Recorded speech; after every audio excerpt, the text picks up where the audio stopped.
আপনারা বলেন তো, দুনিয়া বালা না আখেরাত বালা? দুনিয়া বড় না আখেরাত বড়? আরো জোরে কোন, আর একটু আস্তে কোন। আখেরাত বালা। আখেরাতের দাম নেই, কারো কাছে দাম নেই। আমরা আখেরাতটারে তুচ্ছ মনে করি, দুনিয়াটারে বড় মনে করি। বাল তুসিরুনাল হায়াতাদ দুনিয়া ওয়াল আখিরাতু খায়রুন ওয়া আবকা। আমার আল্লাহ বলেন, তোমরা দুনিয়ারে প্রাধান্য দিয়া চলছ, দুনিয়ারে বড় মনে করছো। দুনিয়া বড় না, বড় না, এটা ক্ষুদ্র। ওমাল হায়াতুদ দুনিয়া ইল্লা মাতাউন কালিল, একেবারে ক্ষুদ্র, একেবারেই ক্ষুদ্র। কিন্তু আখিরাত অতি উত্তম, এটা চিরস্থায়ী জগৎ। শুরু আছে শেষ নেই, শুরু আছে শেষ নেই। কিন্তু দুনিয়াটা ক্ষুদ্র, আখিরাতটা বড়। এবার আল্লাহ নবীরে বলতেছেন, ওয়ালাল আখিরাতু খায়রুল লাকা মিনাল উলা। আমার আল্লাহ বলেন, হাবিব, এই দুনিয়ার জিন্দেগির চেয়ে আপনার জন্য আখিরাতের জিন্দেগিটা অতি উত্তম, অতি উত্তম। আখিরাত অনেক ভালো। দুনিয়া লাঞ্ছনার, দুনিয়া ফেতনার, দুনিয়া বেজ্জতির, দুনিয়া মাইর খাওয়ার, দুনিয়া গালি শোনার। আর আখিরাত আপনার জন্য উত্তম। এটা শুধু নবীর জন্য না, সকল ঈমানদারের জন্যই দুনিয়ার চাইতে আখিরাত উত্তম। ঠিক না?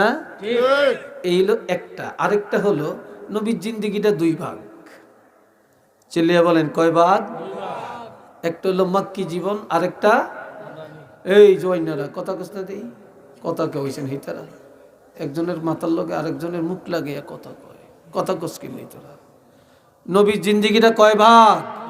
একটা মক্কি আর একটা মাদানী, ঠিক কিনা? মক্কার জীবন কি নবী শান্তির ছিল না অশান্তির ছিল? অশান্তির, কষ্টের। আর মদিনার জীবন ছিল আরামের। মদিনার জীবনটা আগে না মক্কার জীবনটা আগে? হ্যাঁ, মক্কার জীবন আগে, মদিনার জীবন পরে। এই জন্য আল্লাহ কয়, হাবিব আপনি চিন্তা করিয়েন না, আপনার এই মক্কার জীবনের চেয়ে আখিরাতের জীবন অর্থাৎ শেষ জীবন, মদিনার জীবন হবে উত্তম। মক্কার জীবন গাইল শোনার জীবন, এটা হলো যন্ত্রণার জীবন, আঘাতের জীবন। আর এরপরে আপনার আরেকটা জিন্দিগি, মদিনার জিন্দিগি, সেটা হবে আপনার জন্য আনন্দের জিন্দিগি। একবার আল্লাহ কয়, আমি আপনারে আল্লাহ আল্লাহ ঘোষণা দেন,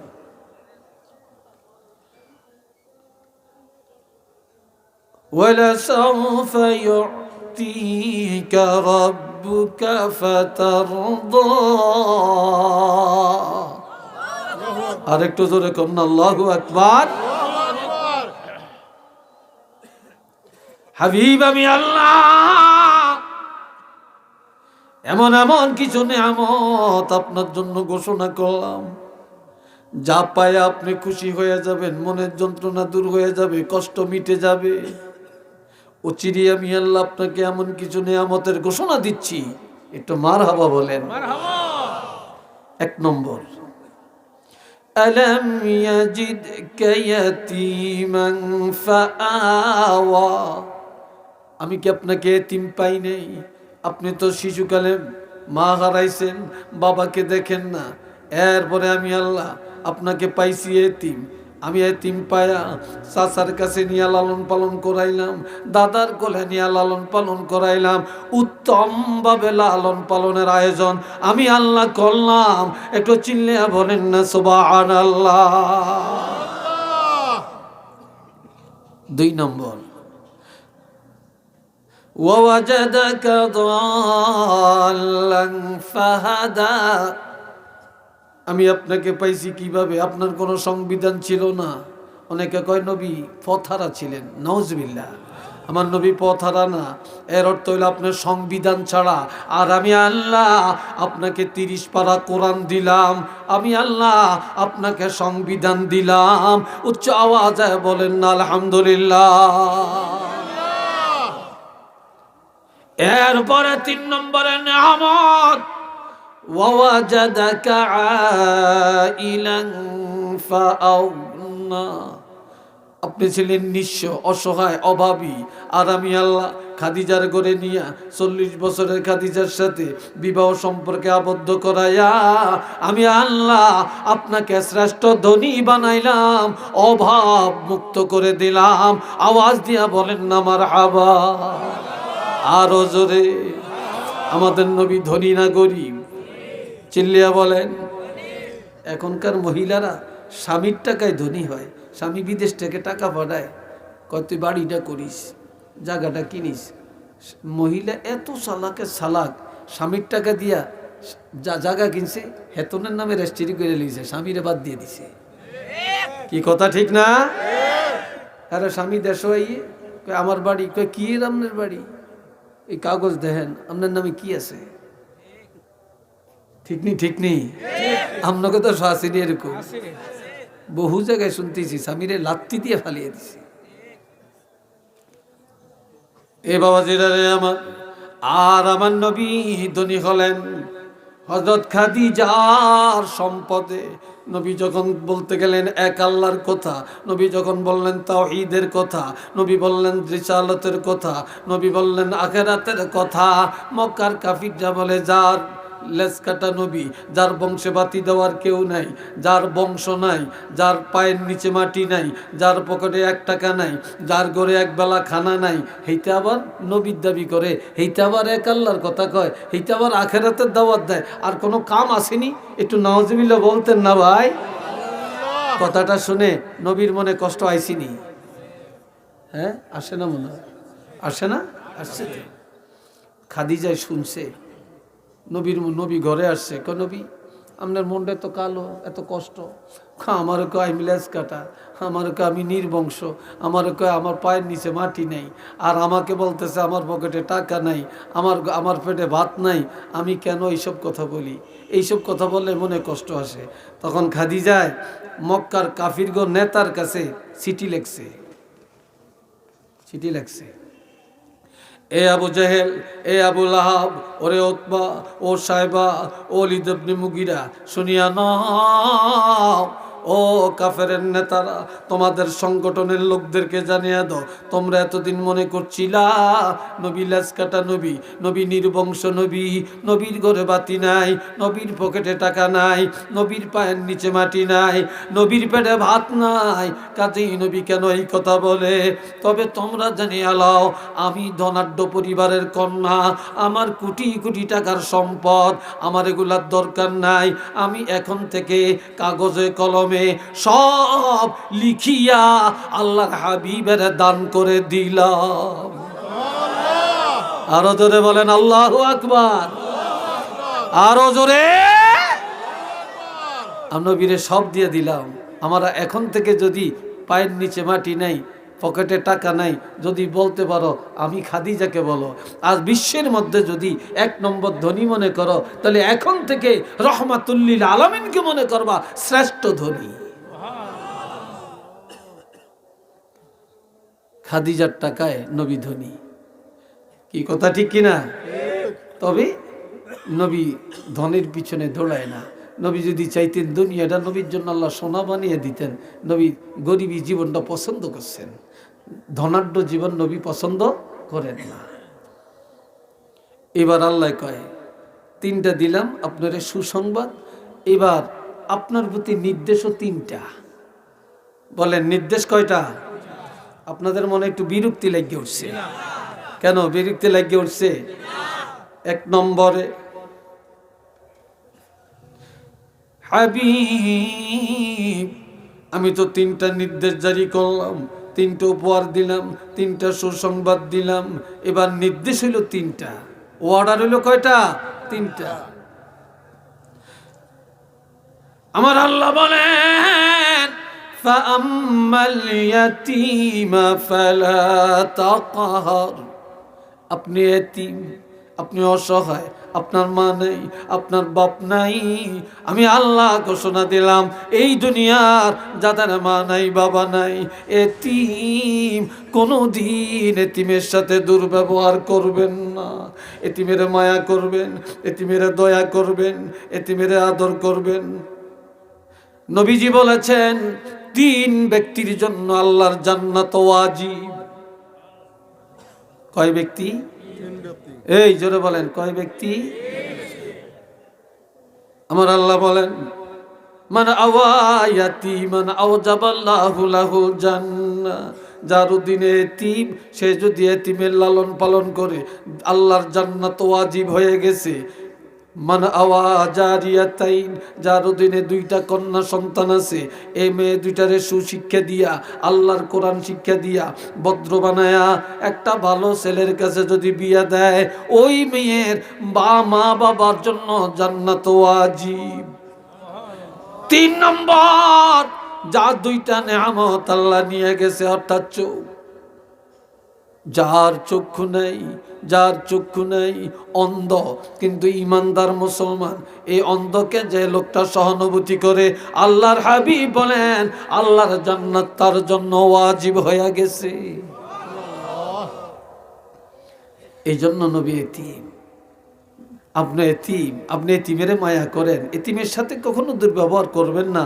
এটার অর্থ জাতিকে শিক্ষা দেওয়া, কেউ যেন, নবীর কোন উম্মত যেন কখনো কোনো এতিমের সাথে দুর্ব্যবহার না করে। একটু মারহাবা কন্যা। আল্লাহর হাবিব একদিন শুনতেছেন একটা মেয়ে লোক নবীর গালি দেয়। কেল গালি দেয়? মহিলার ইহুদি, মহিলাটা ইহুদি। কয় মোহাম্মদ যেই দেশে, কয় নবী যেই দেশে মোহাম্মদ এক আল্লাহর কথা বলে, আবার কয় আখেরাত বলে আছে, এই দেশে থাকতাম না, মুখ দেখাইতাম না। বিশাল বোঝা নিয়ে বাড়ির বাহিরে রাস্তার উপরে দাঁড়িয়ে রয়েছে, এই দেশ ত্যাগ করব। নবী এমন সময় এসে কয়, কেঁদে কেঁদে বলে, মা কি কারণে মোহাম্মদের গালি দেন? মোহাম্মদের গালি দিতাম না, তোমারই নি দিয়াম। হেতা হিসাব বাপদাদার ধর্মে সুনকালি লাগাইয়া নতুন ধর্ম প্রচার করতে আসে, এরে গালি দিব না, কারি দিব? কয় মা কি জন্য বলেন, কি চান আপনি, কি চান?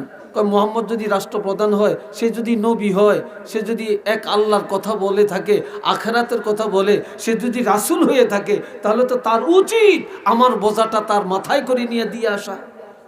নবী কয় মা ঠিক বলছেন, মা ঠিক বলছেন, আপনার বোঝাটা আমার মাথায় তুলে দেন। মহিলা কয় আরে এটা তো মুহাম্মদের দায়িত্ব, তুমি নিবা কেন? কয় এটা ঠিক বলছেন, মুহাম্মদের দায়িত্ব, তবে মা আমাকে দেন, আমাকে দেন, আমি মাথায় নিয়ে দিয়ে আসি। কিন্তু নবী এখনো বলে না আমিই তো মুহাম্মদ। এখন বুড়ি আমি পারতাম না, তুমি উঠাও। নবী টান দিয়ে বোঝাটা একদম মাথা উঠিয়ে নিয়েছে। মহিলা চাইয়া রয়েছে, কিরে এত ভারী বোঝা মাথায় উঠিয়ে নিছে। আমার নবীর শক্তি তো নবুয়তের শক্তি, কি কথা ঠিক কিনা বলেন? আল্লাহ এ সময় নবী বোঝা মাথায় নিয়ে দাঁড়িয়ে কয়, মা যান আপনি হাঁটেন। বুড়িকে আমি যাইতাম না, তুমি হাঁটো, তুমি হাঁটো। নবী কয়, মা গো আমার তো মা নাই, আমার তো বাপ নাই, আমি তো এতিম। মা আপনার না আমি মা কইছি, আপনার না মা বলছি, মা বলে সম্বোধন করছি, আপনি আমার আগে যান, আমি সন্তানের মতো আপনার পিছে পিছে যাই। বুড়ি কই, জীবনে কত যুবক দেখলাম, কত মানুষ দেখলাম, এর মতো একটা ভালো মানুষ তো দুনিয়াতে আর দেখি নেই। আরো আসতে কম, এত ভালো তো আর দেখি নেই। এবার কিছু নবী বোঝালিয়া যাইতেছে, বুড়ি পিছি পিছে কিছু দূর যাইয়া সোজাসুজি এসে কয়, বাবা তোমারে চিনি না, নাম জানি না, তোমার বাড়ি কই, ঘর কই, বাপকে মাকে জানি না, কেমন মায়ের পেটের সন্তান তুমি। আল্লাহ তোমার মতো যুবক ঘরে ঘরে হওয়া উচিত। বাবা আমার একটা আবদার রাখবানি। কয় কি আবদার? আপনার একটু বইতেন না, এই যে খালিয়া রইছেন, আপনার কি কষ্ট হয় বসতে? কি বসতে কষ্ট হয় তো বসেন না, একটু বসেন না, দূরে যান কেন, দূরে যান কেন, বসেন। আল্লাহ এবার সবাই একটু দূরে সরে পড়েন, আল্লাহুম্মা সাল্লি আলা মাওলানা وعلى آل سيدنا مولانا محمد সবাই আওয়াজ দেয়া বলেন আলহামদুলিল্লাহ। আরো জোরে কয় কি কইতেন কোন কয় বাবা যে মোহাম্মদ এক আল্লাহর কথা কয়, রাসূল দাবি করে, আখেরাতের কথা কয়, এই মোহাম্মদের যদি কতল করতে পারো, আমার খবরটা দিতে পারো, আমার টাকার অভাব নাই, বাড়ির অভাব নাই, সম্পদের অভাব নাই, আমি সব তোমাকে দান করে দিব। একটু নওয়াজুবিল্লাহ বলতেন না? আর একটু আস্তে কইতেন না? কয় কি কও তুমি কোরবানি কাজটা মোহাম্মদের কতল করিয়া খবরটা দিবানি আমারে? নবী কাল কান্দে, একদিকে বোঝা মাথায়, চোখের পানি পড়তে আছে। এবার নবী বলে মা বোঝাটা কোন জায়গায় নিবেন গো মা? চলেন বোঝা ফালাইয়া দেই, তারপরে সিদ্ধান্ত নিব কি করা যায়। এ বুড়ি জাগা মতো নবীর মাথায় করে বোঝা নিয়ে যায়। বোঝাটা পালাইয়া নবীজি বলে মা চলে যাই, ক্ষমা করে দেন, ভুল হলে মাফ করেন। নবী ধরে রাখছে যাইও না, তোমাকে যাইতে দিব না। আমি যে একটা কথা বলছিলাম, মুহাম্মদের কতল করে আমার টাকা পয়সা বাড়ি ঘরের মালিক হইবা। নবী কেঁদে কেঁদে বলে মা যাকে কতল করলে আপনি বাড়ি ঘরের মালিক বানাবেন, ওই মোহাম্মদের কোনোদিন দেখছেননি? কয় না। কয় চিনিনি? কয় না না চিনি না। কয় মা কেমনে চিনবেন? কয় কেউ যদি চিনিয়ে দেয় তাহলে চিনবো। এবার নবীজি বলেন মা এইবার আমার দিকে একটু নজর দেন। বুড়ি যখন নবীর দিকে তাকায়, নবীজি শাহাদাত আঙ্গুলি দিয়ে ইশারা করে বলে মা আমি তো সেই মোহাম্মদ। হায় হায় হায় হায়, তুমি সেই মোহাম্মদ? মানুষ এতদিন তোমার সামনে কি বললো, আজকে কি পাইলাম তোমার থেকে? কার সামনে এত মিথ্যা কথা? সাথে সাথে পড়ে বললেন বাবারে আমি ভুল করেছি, অন্যায় করেছি, মাফ করে দাও। তবে আমি তোমার ধর্ম উত্তম, তুমি বড় উত্তম মানুষ, তোমার কথা সত্য, আর আমি ইহুদি থাকতে চাই না। এখনই আমাকে পড়াইয়া দাও লা ইলাহা ইল্লাল্লাহু মুহাম্মাদুর রাসূলুল্লাহ। সবাই বলেন সাল্লাল্লাহু আলাইহি সাল্লাম। এই জন্য আল্লাহ কয় ফাআম্মাল ইয়াতীমা ফালা তাকহার, এতিমের সাথে কখনো দুর্ব্যবহার করিয়েন না। এবার 2 নম্বর উপদেশ, ওয়া আম্মাস সাইলা ফালা তানহার। কোন সাইল, কোন ভিক্ষুক, কোন অভাবী যখন আপনার কাছে হাত বাড়াবে তখন দমক দিয়েন না, তাড়াইয়া দিয়েন না, তার সাথে অসৎ আচরণ করবেন না। যখন এই কেউ বিপদে পড়িয়া আপনার কাছে হাত বাড়ায় তখন আপনি যতটুকু পারেন সাধ্যমতো সাহায্যের হাত বাড়ান, দয়া করেন, না পারলে ক্ষমা চান, আদবের সাথে বিদায় দেন। সাবধান, কোনোদিন কারোর সাথে আপনি মলিনতা করবেন না, মনে কষ্ট দিয়েন না, তাড়িয়া দিয়েন না, দমক দিয়েন না। একটু চিল্লে বলেন না সুবহানাল্লাহ। 3 নম্বর নির্দেশ, ওয়া আম্মা বিনিআমাতি রাব্বিকা ফাহাদ্দিস। আর আমি আল্লাহ আপনাকে যে নিয়ামত দিয়েছি, যে কোরআন দিয়েছি, আপনাকে যে আদর্শ দিয়েছি, এগুলো আপনি চুপ করে থাকবেন না, এগুলা গুটিয়ে রাখবেন না। এই নিয়ামত আপনার প্রকাশ করেন। আমি আপনাকে কোরআন দিলাম, এগুলা সব মানুষের জানিয়ে দেন। আমি আল্লাহর নিয়ামতের শুকর আদায় করার জন্য এগুলা প্রকাশ করেন। চিল্লিয়া বলেন না সুবহানাল্লাহ। আর কি রয়েছে তো এই হলাই কি হয়েছে তো কই যাস দোনোগার একসাথে হেসাবে দিচ্ছে চাইছে উগার উগার দিকে কে চাইস না ব্যাক করলে আল্লাহ দুগে একসাথে উঠছে ডর করে আল্লাহ এ বাবাজিরা এবার খেয়াল করেন। এই জন্য আল্লাহ কয় আমি আপনারে কাউসার দিলাম, আমি আপনারে সম্মান দিলাম, আমি আপনার ইজ্জত দিলাম, আমি আপনারে শাফাতের কোবরার মালিক বানাইলাম, লাওয়ায়ে হাম দিলাম, আমি আপনারে মাকাম মাহমুদা দেওয়ার ওয়াদা করলাম। আমি আল্লাহ আপনাকে শ্রেষ্ঠ নবী বানাইলাম, আমার হাবিব বানাইলাম, আমি আপনার কারণে সব ইবাদত দিলাম। হাবিব, আপনার উম্মতের আমি একটা উপহার দিতে চাই। নবী বলেন, আল্লাহ আমার উম্মতের কি উপহার দিবেন? আমার আল্লাহ কয়, হাবিব, আদম নবী ফজরের নামাজ পড়ছে, ইব্রাহিম নবী আর মুসা নবী জোহরের নামাজ পড়ছে, নূহ নবী আসরের নামাজ পড়ছে, দাউদ নবী মাগরিবের নামাজ পড়ছে, এশার নামাজ তো কেউ পড়ে না। আর আমি আল্লাহ আগের নবীদের 4 ওয়াক্ত নামাজ আপনার উম্মতের জন্য ফরজ করলাম। তাদের ইজ্জত সকল নবীর উপরে, উম্মতের উপরে বাড়িয়ে দেওয়ার জন্য আমি আল্লাহর পক্ষ থেকে আপনার উম্মতের ইজ্জত বাড়িয়ে দেওয়ার জন্য এশার নামাজ উপহার দিলাম। কোন নামাজ? এশার নামাজ আল্লাহ আমগরে হাদিয়া দিছে। একটু আলহামদুলিল্লাহ কর না। আলহামদুলিল্লাহ। এই হইছে 5 ওয়াক্ত। এশার নামাজটা আল্লাহর পক্ষ থেকে হাদিয়া। আর আল্লাহ কয়, আমি যে আপনারা এত কিছু দিলাম, এই শুকর আদায় কেমনে করবেন? ফাসাল্লি লিরাব্বিকা ওয়ানহার, প্রভুর নামাজ পড়েন আর কোরবানি দেন, নামাজ পড়েন, কোরবানি দেন। এরপরে বলেন, ইন্না শানিআকা হুয়াল আবাতার, যে নাকি আপনাকে নির্বংশ বলে, লেজ কাটা বলে, আপনি লেজ কাটা না, নির্বংশ না, যে বলে সেই লেজ কাটা, সেই নির্বংশ। একটু নাউজুবিল্লাহ কর না, আর তো সুবহানাল্লাহ কর না, আলহামদুলিল্লাহ বলেন না। আমরা সেই নবীর পক্ষে আমরা আছি কি নাই? আরো যারা বলেন আছে কি নাই? কারা কারা আছি একটু 2টা হাত তুলে দেখাই।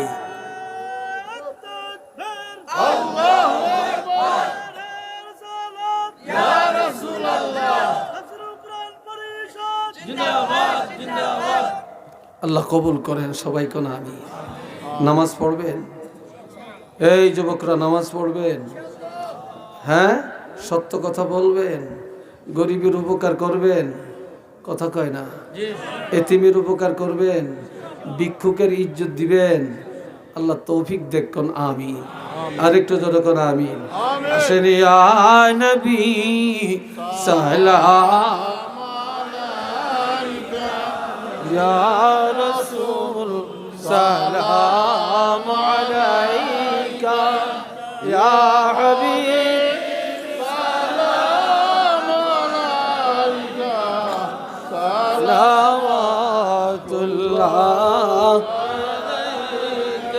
طلع البدر علينا من ثنية الوداع وجب الشكر علينا ما دعا لله داعي يا نبي سلام عليك يا رسول سلام عليك يا حبيب سلام عليك صلوات الله سيدي يا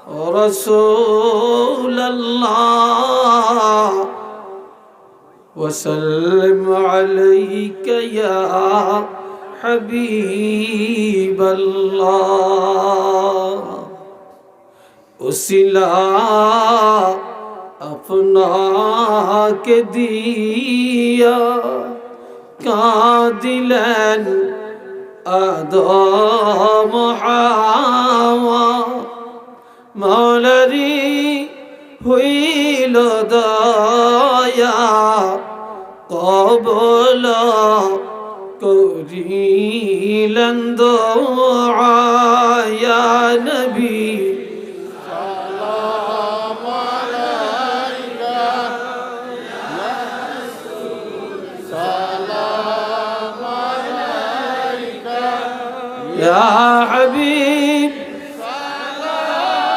عليك صلوات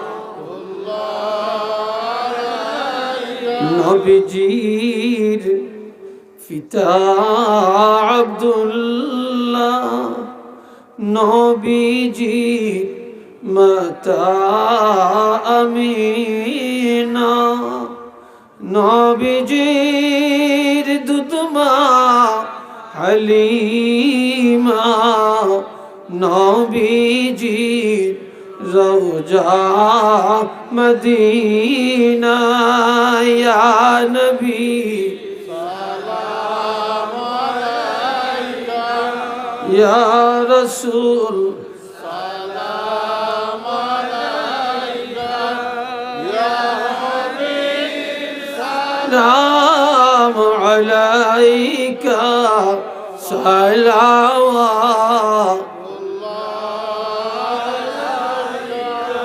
بلغ العلا